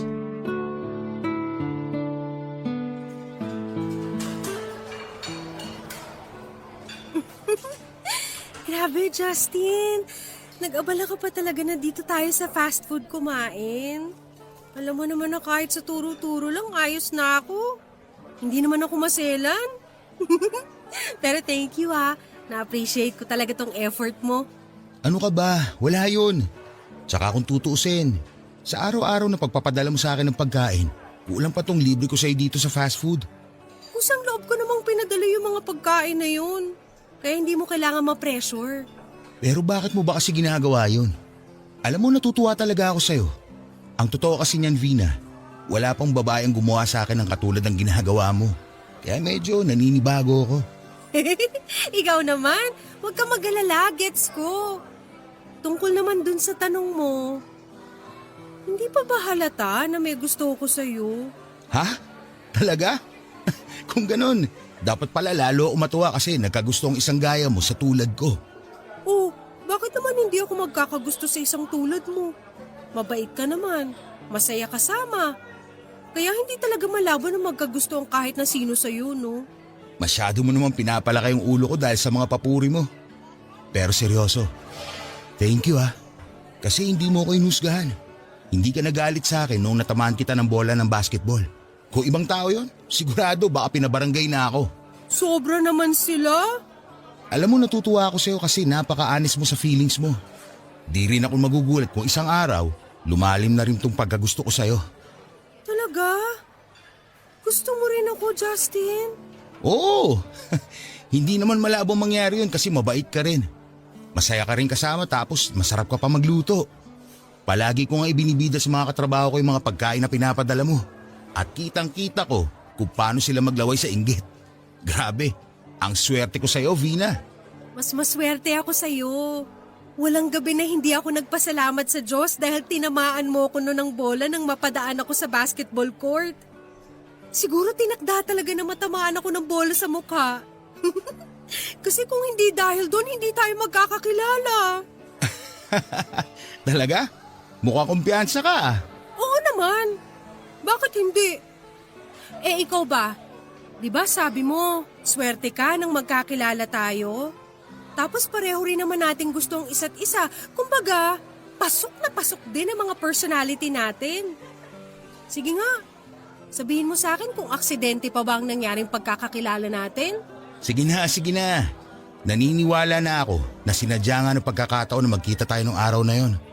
Noon ko lang ulit kasi naramdaman na maging masaya nung dumating ka sa buhay ko, Vina. Wala biro, para akong bata na na-inlove ulit. Sigurado akong alam mo na kung anong tingin sa akin ng mga tropa ko, di ba? Tingin na ano? Nababaero ka? Oo, pero ang totoo niyan, matagal-tagal na rin kasi nung huli akong ma-inlove ng totoo. Lahat naman ng mga babae nagdaan sa buhay ko hindi naman pang seryosohan. Para kasi sa akin, hindi ko pa nahahanap yung babae na mamahalin ko talaga ng todo. Masasabi ko na, mukhang nasa harapan ko na siya ngayon. At ikaw yon, Vina. Ewan ko sa'yo. Alam mo ang landi mo ha. Ganyan ka ba sa mga babae mo? Maniwala ka't sa hindi, sa'yo lang ako ganito. Saka wala na ako mga babae. Tumigil na ako sa ganyan. Nakakasawa rin pala. Darating talaga sa punto ng buhay natin na bigla tayong magbabago for the better. Kahit meron tayong di magandang nagawa sa nakaraan natin, basta desidido tayong ayusin ang takbo ng buhay natin, ayos na yun. Yun din naman ang nakikita ko sa'yo, Justin. Kaya nga hindi kita hinusgahan sa kabila ng mga narinig ko sa mga tao tungkol sa pagiging babaero mo Dati, pero hindi na ngayon. Hindi ko na rin siguro mabubura ang tingin nila na yun kasi tignan mo naman ang mukhang to. Ang gwapo, di ba? Kung sa bagay may punto ka, guwapo nga.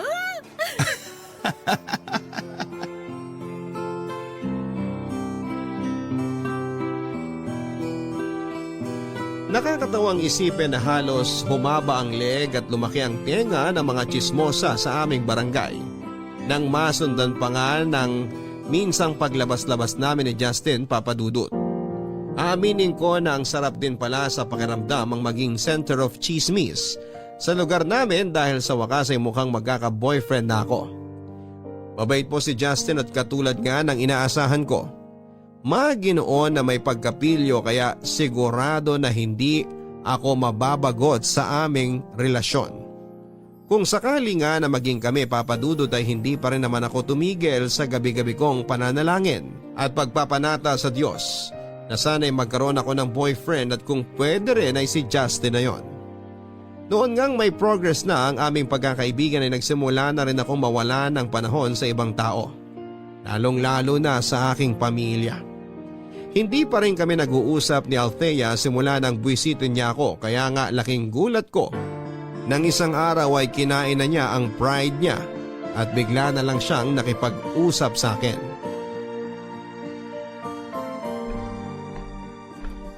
Oh, anong ginagawa mo rito?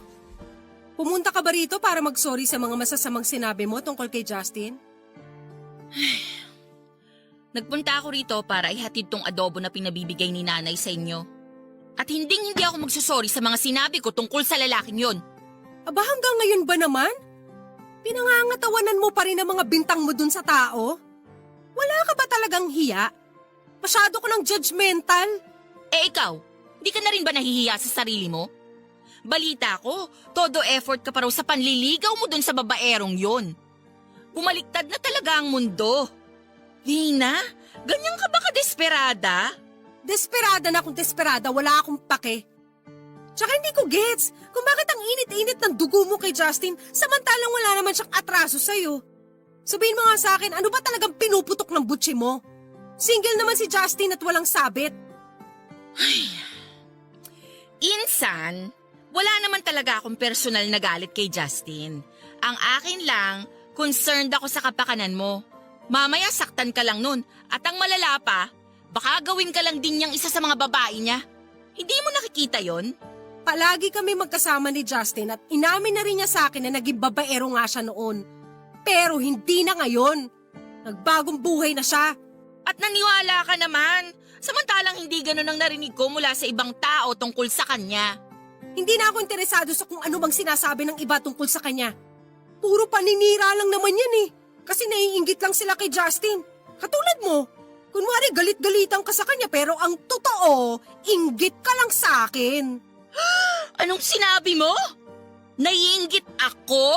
Bakit ako maiinggit sa'yo? Kasi hindi na sweet ang boyfriend mo sa'yo. Sa sobrang tagal nyo na, masyado na kayong nagiging komportable sa isa't isa. Nagiging busy na rin kayo sa mga trabaho nyo kaya wala na rin kayong time para mag-date. Di tulad namin ni Justin, linggo-linggo lumalabas. Hoy, para sabihin ko sa'yo, hindi ako naiinggit sa inyo ni Justin. At hindi ang relasyon namin ni Larry ang issue dito. Di ka ba nakikinig sa sinabi ko? Nag-aalala lang ako bilang pinsan at best friend mo. Kung ganyang klase ka lang din naman mag-alala sa akin, salamat na lang pero wag ka na mag-aksaya pa ng oras. Malaki na ako. 25 years old na nga ako, di ba? May mga desisyon na ako sa buhay ko na ako lang ang dapat na gumagawa. At kayo bilang mga kamag-anak ko, dapat suportahan nyo na lang ako. Hindi yung ganyan. Ano, kayo lang ang may karapatang sumaya? Hindi nyo ba nakikitang masaya ko kapag kasama si Justin? Kaya bakit hindi na lang din kayo maging masaya para sa akin?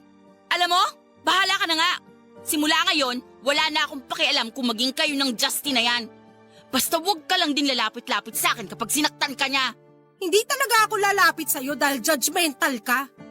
At para sabihin ko sa'yo, kung magiging kami nga ni Justin, hindi mangyayari yung sasaktan niya ako dahil sisiguruhin ko na sa akin pa lang makukontento na siya. Bahala ka! Tigas ng ulo mo!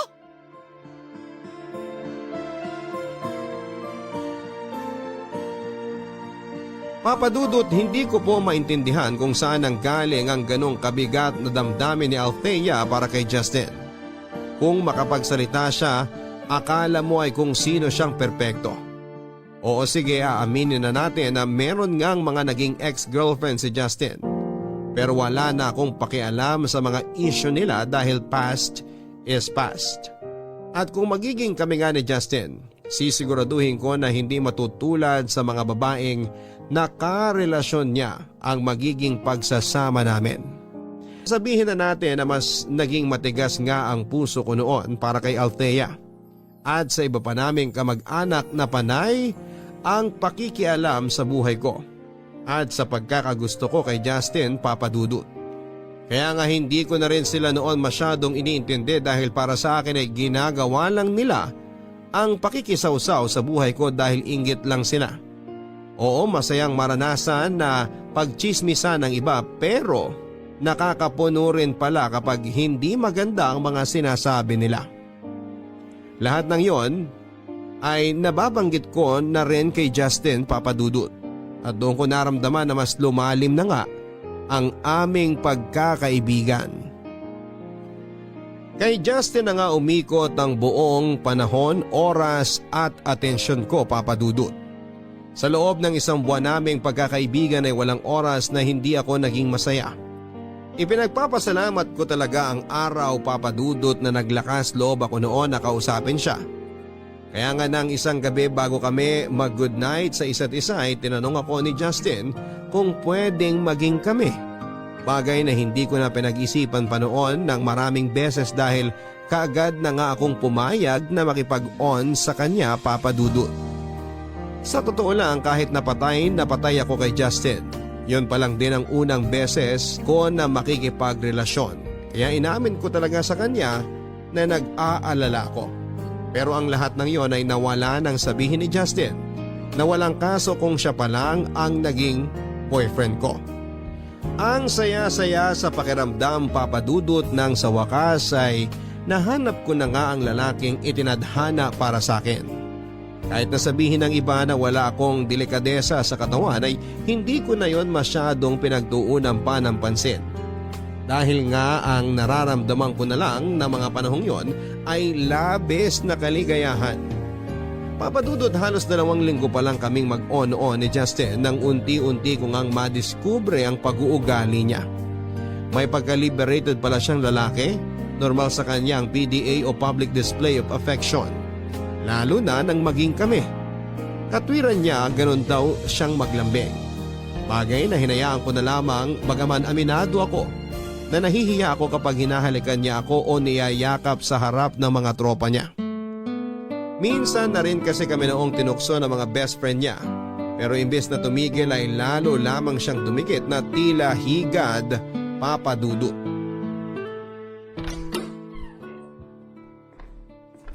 Upo ka muna, mahal. Sige. Ayos lang ako. Bakit parang kabado ka naman dyan? Relax. Ako lang tao rito. Wala ako ibang kasama. Wala namang kaso yun. Pero, seryoso ka ba talaga sa sinabi mo kanina? Na alin? Na gusto kong may mangyari na sa atin? Oo, kasi ano… Mahal, di ba nag-usap na tayo? At pumayag ka naman? Kaya nga sinama na kita rito sa apartment para mag-overnight. Huwag mo sabihin na umaatras ka, ha? Hindi naman ako umaatras. Kung ganun, anong problema mo? Bakit parang alangan ka pa rin? Ano kasi… Huwag ka sanang madidisappoint pero… First time ko kasi. Kaya wala pa talaga akong idea sa gagawin natin. Kaya hindi ko mapigilang mag-alala. Sus, ikaw talaga. Huminahon ka lang kasi. Saka hindi naman kita pababayaan along the way. Kaya nga ako nandito para i-guide ka, di ba? Hindi ba nakakahiya na sa edad kong to wala pa akong experience sa sex? Para sa akin, hindi naman. Saka natutuwa nga ako dahil ako magiging una mo. Basta, promise mo sa akin na hindi mo ako papabayaan pagkatapos ha. Isa pa kasi sa kinatatakot ko, baka iwanan mo ako kapag may nangyari na sa atin, Justin. Ano? Saan naman ang galing yan? At saan naman ako pupunta kung sakali? Aba, malay ko. Basta, masisisi mo ba ako kung mapraning ako ng ganito? Masyadong mabilis ang mga pangyayari eh. Ito nga pagpayag ko na makipag-sex sa'yo, masyado atang mabilis din eh. Akala ko ba mahal mo ako? Oo, mahal nga kita kaso… Kaso ano? Vina, pinapainit mo naman ang ulo ko eh. Pumapayag ka lang ba kanina para paasahin ako? Hindi naman sa ganun, Justin. Payag talaga ako. Kung payag ka, wala ka na dapat marami sinasabi dyan. Saka diba, sabi ko naman sa'yo ako na ang bahala. Kaya nga hindi mo na kailangan kabahan pa dyan. Baka nga pagkatapos ng gabing to hanap-hanapin mo yung experience eh. Siguro nga, tama ka. Mahal, magtiwala ka sa akin, okay? Hindi kita pababayaan. Sisiguruhin ko na mag-e-enjoy ka ngayong gabi. Ituturing kita na parang Diyosa. Sasambahin pa kita kung gusto mo. Luluhuran kita. Kailangan mo pa ba talagang sabihin yan? Oo, pampakondisyon din yun. So ano, tara, maligo muna tayo tapos umpisa na rin natin doon sa CR. Mahal, ano ba? May kiliti ako dyan. Ngayon alam ko na kung nasa ang kiliti mo.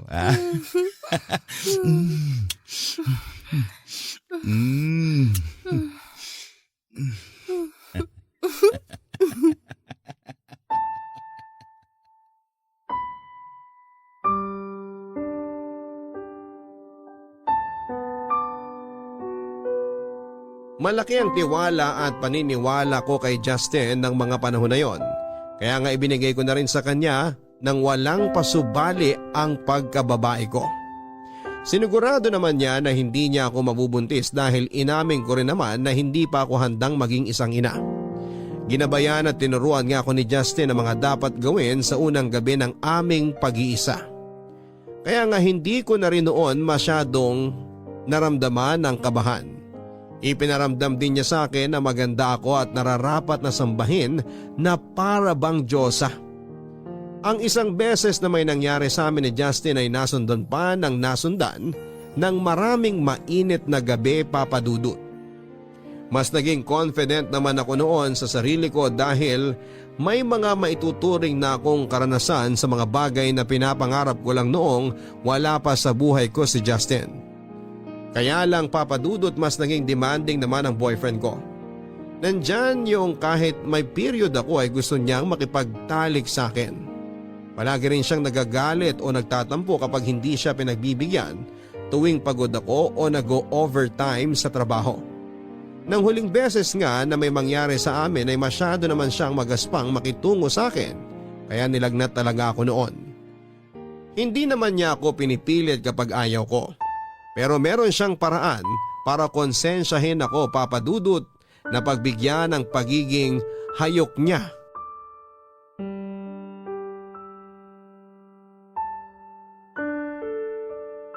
Sandali nga. Ano bang klaseng reaksyon yan, Vina? Hindi ka ba nag-e-enjoy? Para ka naman tanga eh. Kanina pa kita tinatrabaho. Tapos kahit ungol man lang dyan, wala akong marinig sa'yo. Ano ka ba?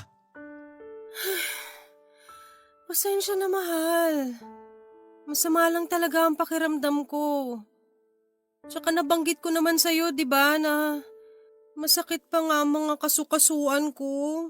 Pero tinanong kita kung ayos lang na may mangyari sa atin at pumayag ka naman. Tapos magre-reklamo ka dyan. O ayan, nawalan na rin ako ng gana. Buisit ka. Bakit mo naman ako kailangan sigawan? Paano di ako sisigaw nakakagalit ka? Saka kailan ka pa natuto mag-inarte ha? Hindi naman ako nag-iinarte. Ang sabi ko, masakit ang katawang ko, pagod ako. Mahirap bang intindihin yun? Tignan mo tong babaeng to. Ginawa pa akong bobo. Siyempre, naiintindihan ko yun kaya nga tinanong kita kanina kung ayos lang, di ba? Eh di sana hindi ka pumayag. Bobo ka ba, Vina? Simpleng tanong, simpleng sagot tapos pinapakomplika mo pa. Sa palagay mo, magagawa ko pa bang tumanggi kapag gusto mong may mangyari sa atin? Samantalang kapag ginawa ko yun, nagtatampo ka? O kaya nagagalit ka?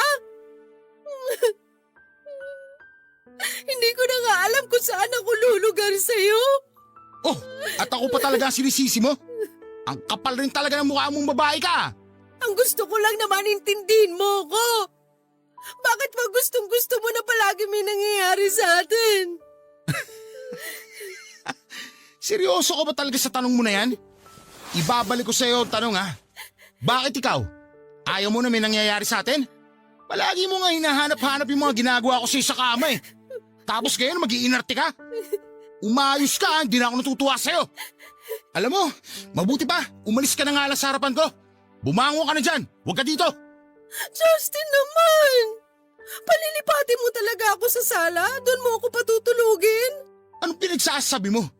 Hindi ka matutulog sa kahit saang sulok ng bahay ko dahil pinapalis na kita. Bilis! Kilos na! Seryoso ka ba? Ating gabi na. Wala nang jeep na bumibiyahe pa uwi sa amin. Problema ko pa ba yun? Eh di maglakad ka. Isa na lang talaga, Vina. Tatamaan na sa akin yung pagmumukha mong gaga ka.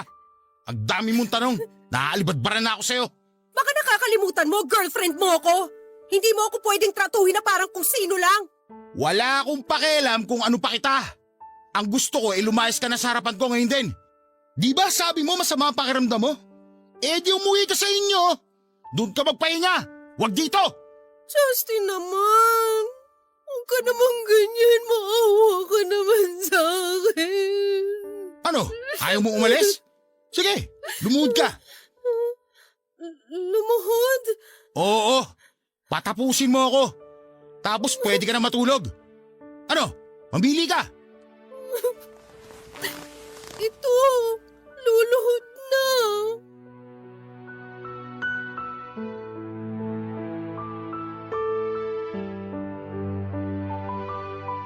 Hindi ko naman sinasadya na madismaya sa akin si Justin ang gabing yon pero wala talaga ako sa mood.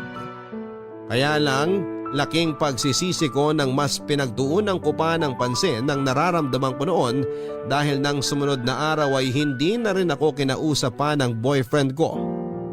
Hindi niya rin sinasagot ang tawag at text ko. Hindi rin niya ako kinakausap kapag nagpupunta ako sa pinagtatrabahuhan niya at hindi rin niya tinatanggap ang dala kong pagkain at merienda. Nang mga panahong yon ay napagod na yata akong suyuin si Justin. Kaya naman naisip kong bigyan muna siya ng space. Umasa ako na kahit papaano ay mapag-isip-isip niyang may mali rin naman siya sa mga nangyari. At hindi pwedeng habang buhay na ako na lamang ng ako ang may pagkukulang. Kaya lang nagdaan ang ilang araw at lumipas ang isang linggo. Lalo lamang kaming naging malayo sa isa't isa ni Justin. Doon na nga ako nakaramdam ng matinding takot sa dibdib na baka mauwi sa hiwalayan ang aming tampuhan, Papa Dudut. At dahil sa takot ko na baka isang araw ay makipag-break na lang sa akin si Justin ay sinantabi ko na nga lang ang pagtatampo ko sa kanya. At buong pagpapakumbaba na kinausap siya, Papa Dudut. Nang araw na saktong pareho naming day off ay nag-text akong papunta sa apartment niya. Bago ako dumating doon ay dumaan muna ako sa paborito niyang fast food at umorder ng mga pagkain. Dala-dala ko rin noon ang mga ireregalo kong bagong polo shirt at pantalon sa kanya na binili ko pa sa mall. Nang makarating na ako sa apartment niya ay naabutan ko lang siyang nanonood ng TV. Nakasimangot pa nga siya matapos niya akong pagbuksan ng pinto at tila masama pa rin ang loob niya sa akin. Kahit na pinasalubungan ko na siya ng mga paborito niyang pagkain at niregaluhan ng bagong damit at pantalon. Pero nagpaka-mature pa rin ako noon at hindi natin nagpapadudot. Masinsinan ko nga ang kinausap si Justin at doon ay tinanong ko siya kung ano pa ba ang dapat kong gawin para lamang magkabati na kami. Doon na nga niya sinabi sa akin ang bagay na gusto niyang mangyari.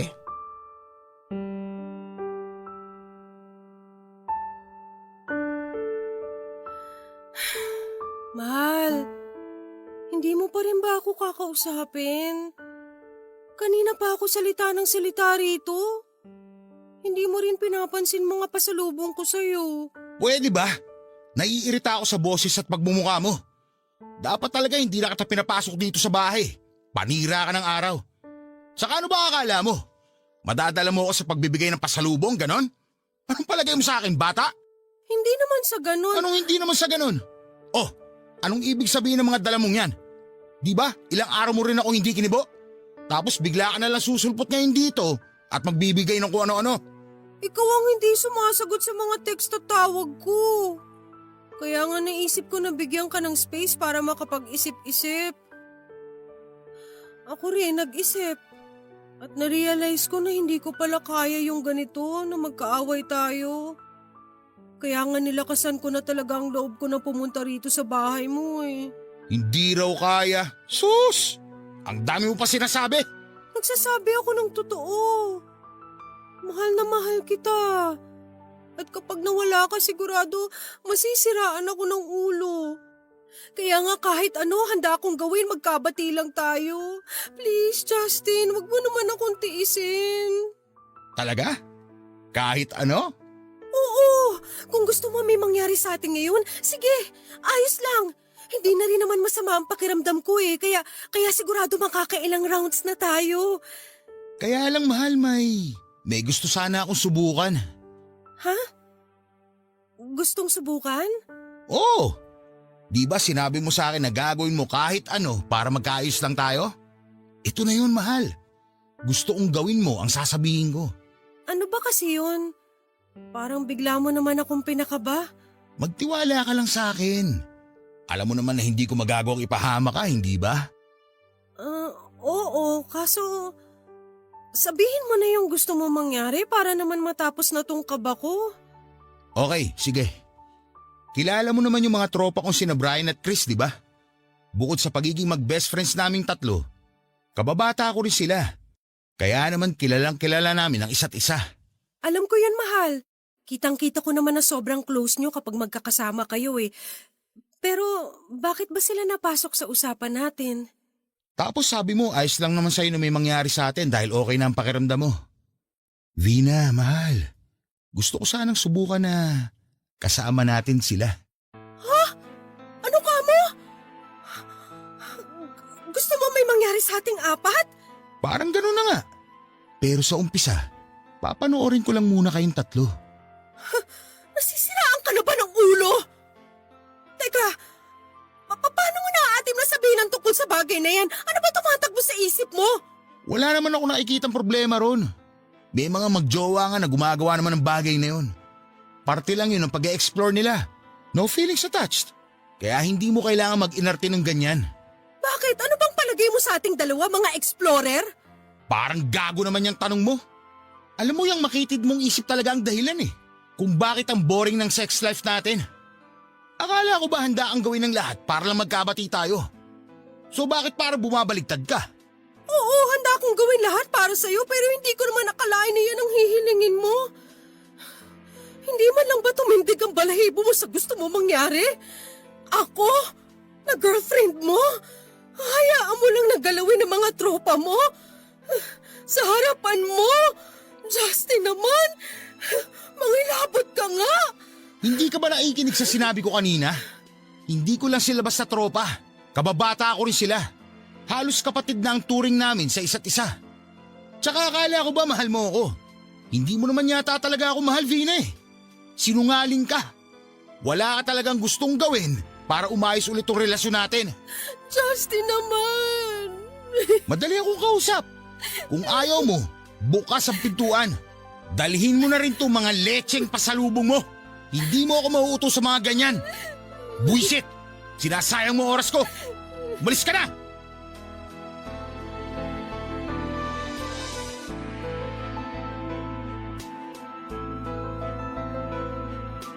Tawagin niyo na po akong tanga at walang bait sa sarili pero pumayag pa rin po ako noon sa gustong mangyari ni Justin kahit na labag yon sa prinsipyo ko bilang isang babae. Pero ano pong magagawa ko? Nadaig lang naman ako ng takot ko na baka ako hiwalayan ng kauna-unahang lalaki na nakarelasyon ko. Kaya nga kahit nakabado nilunok ko na lamang noon ang kahihiyan ko sa katawan at pinangatawanan ang pakikipagsiping sa mga kaibigan niyang sina Brian at Chris, Papa Dudut. Nang gabi na gagawin na namin ang bagay na yon ay parang gusto ko nang umatras.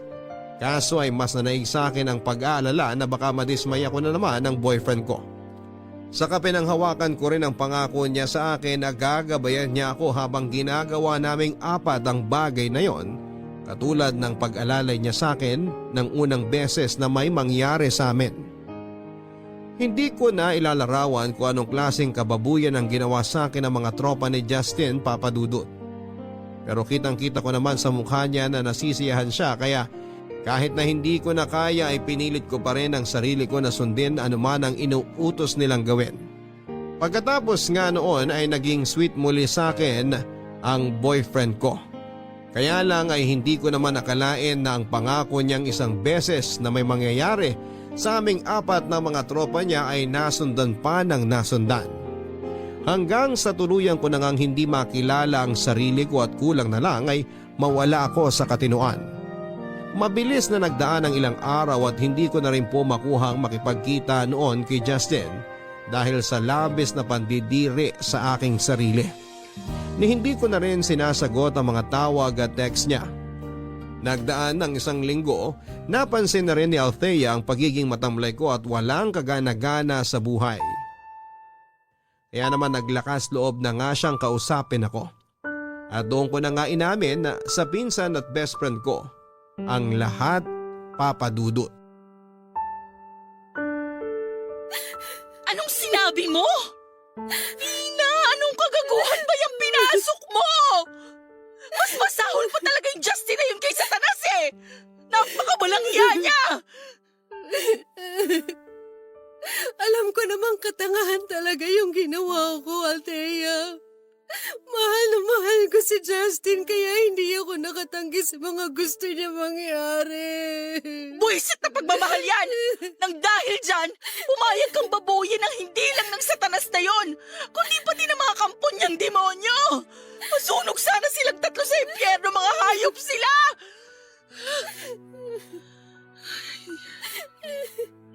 Halika nga rito. Sige lang.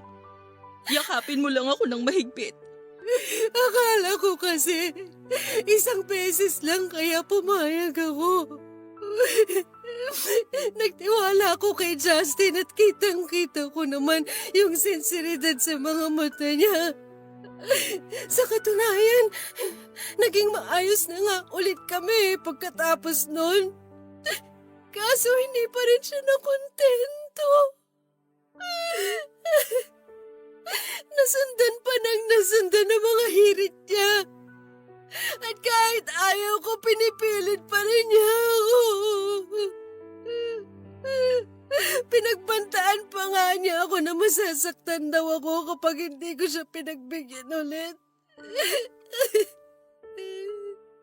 Insan, pakiramdam ko ang dumi-dumi kong babae. Lalo na nung kinukunan ni Justin ng video habang pinababoy ako ng mga tropa niya.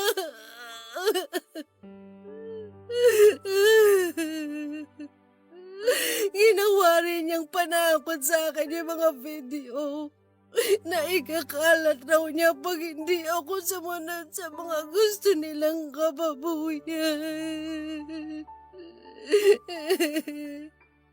Kaya halos umiwalay ng kaluluwa ko sa katawan ko sa takot. Walang hiya talaga. Oo, basta pang tarantadong yun, akala mo walang atraso sa'yo? Tama nga talaga ang hinala ko at ang mga chismis na kumakalat sa paligid tungkol sa Justin na yun. Ilang babae na kaya ang nauto niya ng dahil sa pagiging manyak niya. Naku, nakakagigil talaga, insan. Alam ko naman kung gaano ko katanga dahil hindi ako naniwala at nakinig sa'yo, Insan. Kung tutuusin, kasalanan ko rin naman to eh. Kaya siguro ito na rin ang parusa ko. Hoy, baliw! Ano bang parusang pinagsasabi mo? Wala kang kasalanan dito. Ang satanas na si Justin at ang mga tropa niyang demonyo ang dapat sisihin dito. Naiintindihan ko naman na nagmahal ka lang. Alam mo, noong nagkatampuhan tayo, na-realize ko na may kasalanan din ako kasi naging mapanghusga ako masyado. Hindi rin maganda ang dating ng pakikipag-usap ko sa iyo noon, kaya may dahilan ka naman para magalit talaga sa akin. Napagsabihan na rin naman ako ni Larry na sana mas inunawa kita at mas pumili ako ng magagandang salita dahil nga matatanda na tayo. Kaya nga pasensya ka na sa lahat ng mga masasakit na bagay na sinabi ko sa iyo noon, ha? Wala na yon, Insan. Kahit na hindi kita kinakausap ng mga panahong yon, kinalimutan ko na ang naging alitan natin. Kasi matapos ga ang lahat ng nangyari sa amin ni Justin, naisip ko na tama ka naman pala. Na-concerned ka lang sa akin noon kaya mo nasabi mga bagay na yun. Na minasama kong lahat yun dahil nagpabulag ako sa nararamdaman kong pagmamahal sa maling tao. Naging mapusok ako. Naging makitid ang pag-intindi at pagtimbang ko sa mga bagay-bagay dahil nadaig ako ng pesting pagmamahal ko kay Justin. Kaya nga ngayon nagsisisi na ako dahil sa mga nangyayari sa akin. Hindi pa naman huli ang lahat. Pwede pa naman nating kasuhan ng mga gagong yun. Kailangan nilang makulong sa bilangguan dahil sa mga kademonyohan nila. Pero paano? Sabi mo binabantaan ka ni Justin na ikakalat ang mga video niya kapag hindi ka pumayag sa gusto niya, di ba? Paano niya sinabi sa'yo yun? Verbal ba o sa text? Pareho. Mabuti na lang naisipan kong i-screenshot at isend sa isang FB account ko lahat ng mga yon para lang sana may kopya ako. Kasi pag nakikita kami, chine-check ni Justin ang phone ko. Kaya binubura ko lahat. Sa totoo lang, hindi ko nga alam kung anong pumasok sa akin at sinave ko pa mga yun eh. Parang may nag-udyok sa akin na gawin yun para kung sakali. Tama yung ginawa mo. Magagamit natin ang mga ebidensyang yan para magsampa ng reklamo laban sa lalaking yon. Alam ko natatakot ka, Insan. Pero sa inyong dalawa ni Justin, aba, siya dapat ang manginig ng husto dahil kung magkataon, sa kulungan ng bagsak niya. Isama na rin natin ang mga kaibigan niya. Magsama-sama silang mabulok sa kulungan.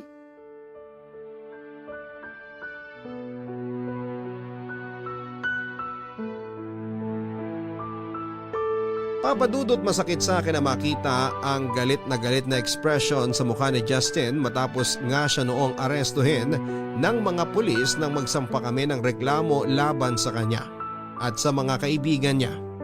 Hindi ko na po i-detalye pa ang mga proseso na pinagdaanan namin pero sa huli ay naipakulong ko din sila at lalo pang ang bumigat ng kasong kinakaharap nila nang isa-isa na rin lumabas ang ibang mga babae na nabiktima nilang tatlo. At dahil nga po sa pangyayaring yon, pinag-usapan sa buong barangay namin ang tungkol sa amin ni Justin.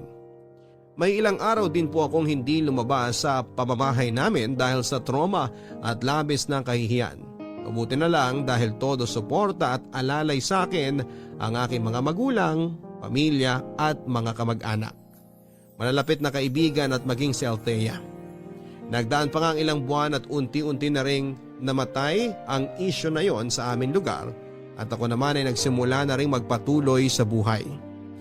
Masakit po para sa akin ang nangyari pero sa isip ko ay malaking aral yon na dadalhin ko hanggang sa pagtanda ko, Papa Dudut. Nakakalungkot lang isipin ang dahil sa pagiging mapuso ko noon ay napahamak ako. Sa kasalukuyan ay lumipat na kami ng tirahan ng pamilya ko. Bago mag-pandemic ay sinubukan ko ulit magtrabaho sa parlor pero dahil nga sa COVID-19 ay marami na sa ating mga kababayan ang huminto o nawalan po ng hanap buhay. At kabilang na ako roon. Pero hindi naman tumigil ako sa pagpupursige at pinipilit kong bumangon mula sa aking pagkakadapa. Maunawaan ko kung may mga kapuso tayo ang manghuhusga o maiinis sa akin. Pero sana kahit papaano ay meron pa rin kayong na-realize mula sa mga pinagdaanan ko. Wala akong ibang hangad kundi ang makapagbigay ng aral at inspirasyon sa ating mga tagapakinig. Kaya naglakas loob pa rin po ako na ibahagi sa Barangay Love Stories ang kwento ko, Papa Dudut. Maraming salamat in advance kung sakali man na panaran akong maitampok ninyo ang aking kwento sa inyong programa. Ang inyong forever kapuso, Vina. Mga kabarangay, lahat tayo ay nagkakamali sa buhay natin dahil wala sa atin ang ipinanganak na perpekto. Lahat po tayo ay dumaan din sa pagiging mapusok o marupok nang minsan tayong umibig. Hindi rin naman tayo exempted na masaktan at magdusa sa kamay ng mga maling tao kahit na sabihin pa natin na mabuti naman tayo. Pero hindi ibig sabihin noon ay magiging miserable na tayo habang buhay dahil kahit kailan ay hindi tayo pwedeng husgahan ng ating mga nakaraan. Gaano man yon kasalimuot at nagdulot sa atin ng labis na kahihiyan. Tularan natin si Vina na bagaman nagkamali sa kanyang nakaraan ay pilit na nagsisikap na bumangon sa kasalukuyan. Hanggang sa muli, ako po si Papa Dudut sa mga kwento ng pag-ibig, buhay at pag-asa dito sa Barangay Love Stories number 1. Mga kwento ng pag-ibig, kwento ng pag-asa at mga kwento ng buhay dito sa Barangay Love Stories. Love Stories. Forever! Nagustuhan ng iyong napakinggan? Ituloy yan via live stream sa www.gmanetwork.com/radio.